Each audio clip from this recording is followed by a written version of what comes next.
usually say that free trade agreements improve economic efficiency, and would it be the same with free migration agreements or something like that?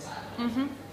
So the idea is that the exchange of human capital, particularly if that capital is able to realise greater potential, so if skilled workers can achieve their goals and develop careers overseas, that is ultimately of benefit for an area in a region. And that is true, and most of the evidence within the European Union about the free movement of workers demonstrates the economic benefits of that.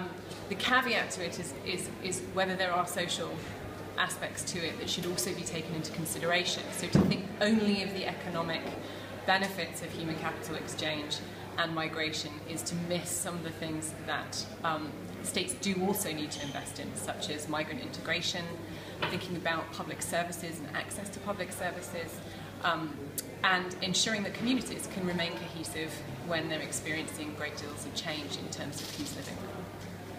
The second one is, in your opinion, should we maintain a national regulation about immigration, or should we create a global administration of that kind of thing?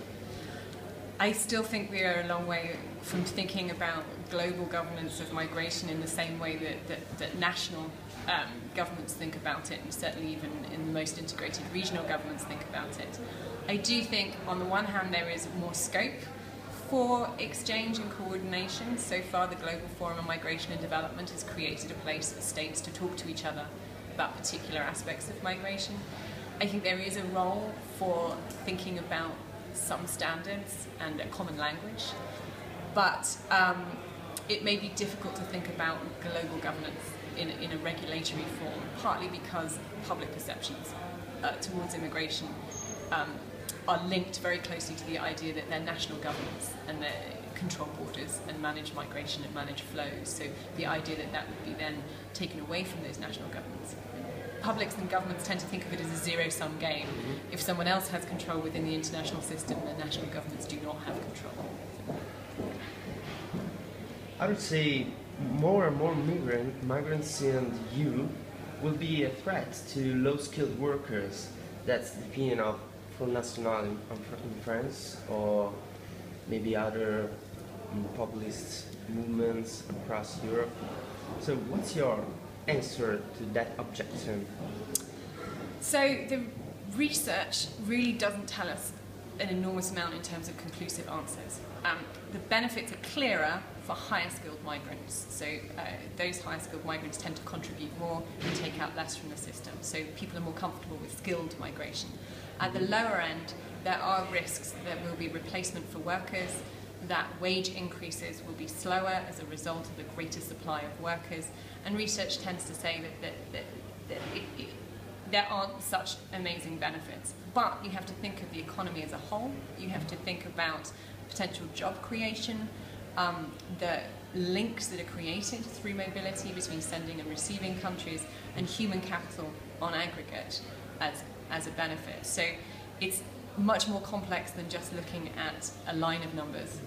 You have to take into a lot of different things into account, and it is an extraordinarily complex calculation.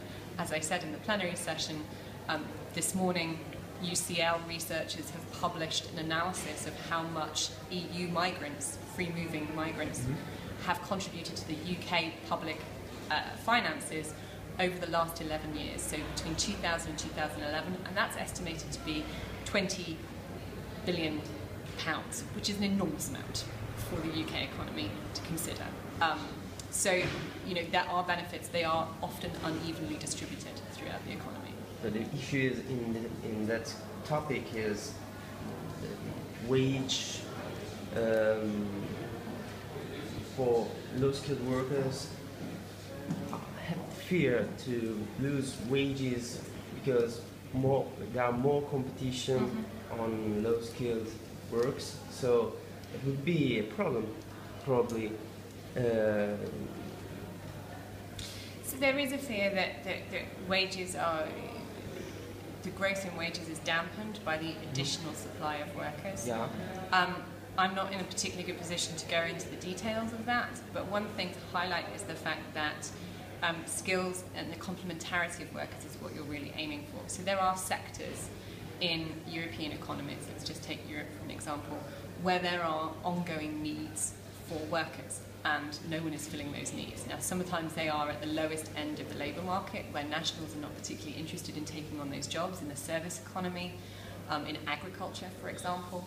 And sometimes it's in places where there are what we call middle skilled or skilled trades. The care sector is a sector that is chronically underfilled and is in desperate need of workers.